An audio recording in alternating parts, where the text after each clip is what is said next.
Did Samoa's Christianity begin with a prophecy?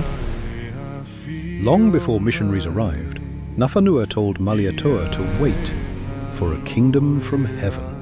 Not a kingdom built by men, not a kingdom won by war, a kingdom that would come from above the sky. Then, in August 1830, it happened. A foreign ship appeared off the shores of Savai'i.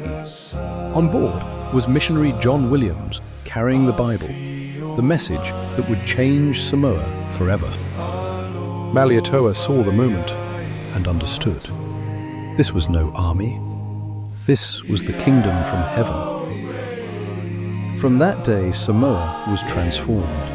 The gospel moved through villages, churches, songs, and generations.